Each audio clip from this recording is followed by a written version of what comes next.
The real-time real estate segment today being brought to you by the area trusted real estate professionals of Ron Siegel Radio.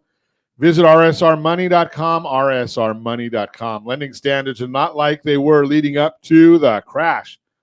That'd be 2008, Jim. Okay. Just wanted to throw that out there. You might be worried we're heading for a housing crash, but there are many reasons why this housing market is not like the one we saw in 2008. One of which is how lending standards are different today. Here's a look at the data to help prove it. Every month, the Mortgage Bankers Association releases their Mortgage Credit Availability Index. According to their website, quote, the Mortgage Credit Availability Index, MCAI, provides the only standardized quantitative index that is solely focused on mortgage credit. The MCAI is a summary measure which indicates the availability of mortgage credit at a point in time, unquote. Basically, the index determines how easy it is to get a mortgage. Take a look at the graph that we've got for you. The MCAI, since they started keeping track of this data in 2004, it shows how lending standards have changed over time. It works like this. When lending standards are less strict, it's easier to get a mortgage, and the index, the green line in the graph, is higher. When lending standards are stricter, it's harder to get a mortgage, and the line representing the index is lower. And you can actually see this right now on that chart if you are watching us on ronsiegelradio.tv, any of our socials, or the ABC News and Talk AM 1490 video feed. In 2004, the index was around 400. Ooh, look at that. But by 2006, it's gone up to over 850. Today, that was basically the days, can fog a mirror, you're approved for the loan. Pretty simple, not a whole lot to it.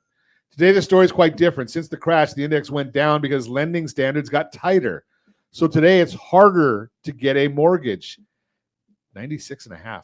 Loose lending standards contributed to the housing bubble. One of the main factors that contributed to the housing bubble was that lending standards were a lot less strict back then. Realtor.com explains it like this, quote, in the early 2000s, it wasn't exactly hard to snag a home mortgage.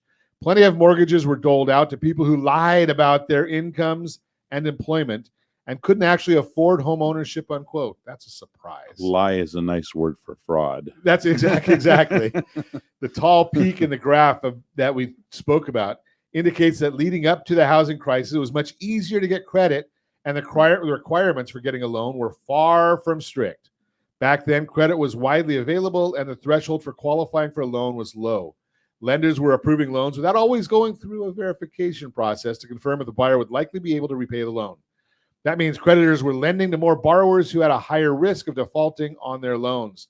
Today, loans are much tougher to get than before. As mentioned, lending standards have changed a lot since then. Bankrate describes the difference, quote, today lenders impose tough standards on borrowers, and those who are getting a mortgage overwhelmingly have excellent credit, unquote.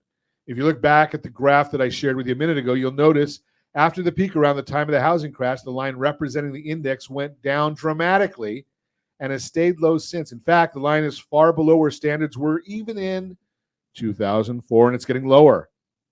Joel Kahn, I don't know, one way or the other. VP and Deputy Chief Economist at MBA provides the most recent update from May. Quote, mortgage credit availability decreased for the third consecutive month. With the decline in availability, the MCAI is now at its lowest level since January 2013, unquote. The decreasing index suggests standards are getting tougher, which makes it clear we're far away from the extreme lending practices that contributed to the crash. Bottom line, leading up to the crash, lending standards were much more relaxed with little evaluation done to measure a borrower's potential to repay. Today, loan standards are tighter and the risk is reduced for lenders and borrowers.